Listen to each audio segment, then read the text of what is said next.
but today we have slightly unusual topic. We're continuing on our Harry Potter series.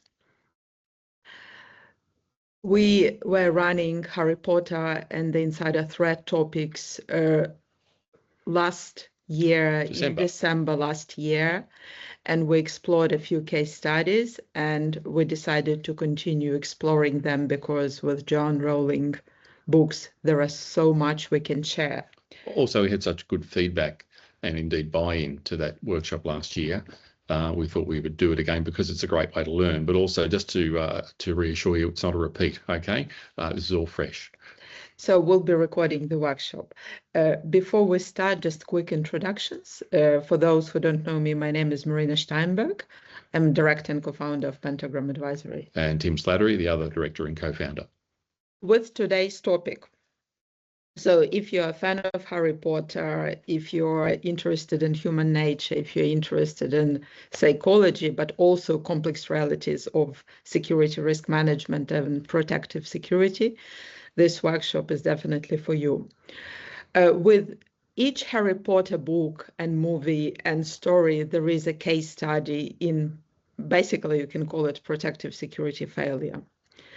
Not because Hogwarts lacks defenses or lacks controls, but because all those sophisticated controls, whether they're magical or real, they can be undermined by human behavior, by people, and people have a free choice to act and to choose. And depending on choices they make, controls could be overcome. John Rowling is a master observer of human nature, and as we know, people are very complex. Also, we have a real wand, magic wand, so we'll check if it's working. In terms of the structure for today, we have prepared 5 case studies with the structure of, we'll go through key insider threat topic, then we'll have a small extract from the movie, and then we'll explore behavioral indicators and solutions, protective security measures in terms of if Hogwarts or another elements would have had an insider threat program. The way we think about it, you can think about Harry Potter as a critical asset or critical component. I don't know whether it's registered with CISC or not, but then with Hogwarts basically it's protective environment with defenses that go with physical defenses, magical defenses that can be interpreted as cyber defenses, supply chain, some assurance around individuals who can get access to Hogwarts. And when we read John Rowling at that time, when she was writing, there were elements around it that looked completely magical. Like, for example, if you think about Marauder's map, where you can open the map and you can see people moving around it. Now you have a phone where you can track other people, for example.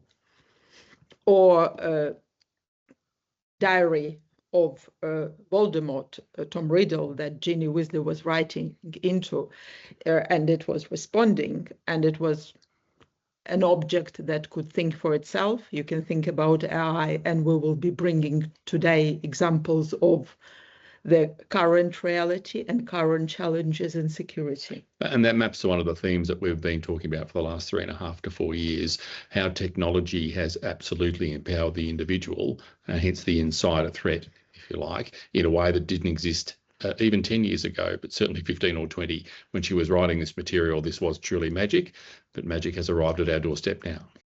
So first, case study 1, coming from book number 6, where there is the topic of youth radicalization and the topic of what we call coerced intentional insider. So Draco Malfoy, one of Hogwarts students that has been recruited by Voldemort to replace his father to become a Death Eater. And Draco's mission is to fix forgotten access point. you can call it, which is basically a vanishing cabinet that can move people from one place to another place. And then you can think about forgotten access points, whether within cybersecurity domain or physical security domain, etc. So Draco's mission is to fix it. In terms of the topic of youth radicalization, so Draco doesn't fully believe in ideology of Voldemort. He joins more out of fear and pressure, and it's family pressure because there are threats made to his family because of the failure of his father.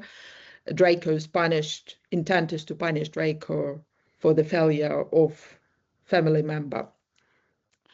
And he is under lots of pressure. So he feels pretty lonely. There is external control of Draco to fix this object, and with the idea of Death Eaters getting into Hogwarts, penetrating all defenses. And that last point there on the slide, there is an over focus on external threats, which means the insider is often not contemplated or not seen necessarily as significant as perhaps a cyber or other external event or threat. So it's a key point to watch for here. And Draco's trusted. He is 6th year student at Hogwarts. He knows all passages, etc. And the focus at that time when Voldemort is back and Death Eaters are active on external protections. So let's watch a short extract, and would be great to like if you pick up behavioral indicators.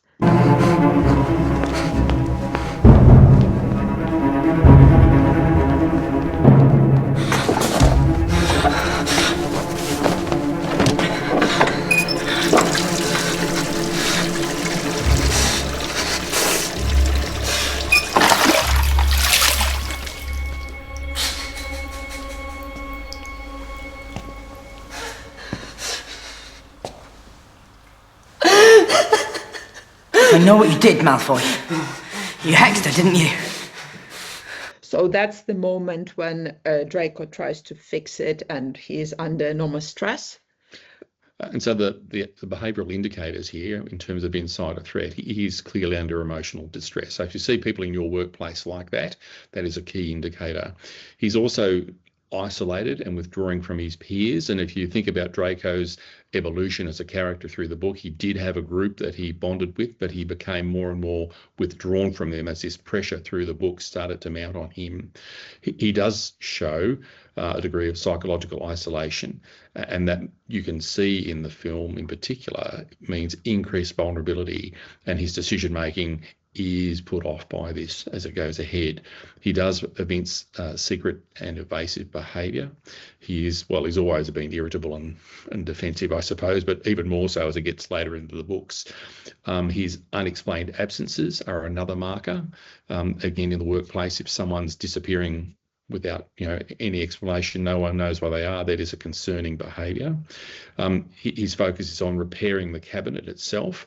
And so again, if someone in the workplace is becoming obsessive about a particular thing, and that affects their behaviour quite clearly, that is an indicator of concern.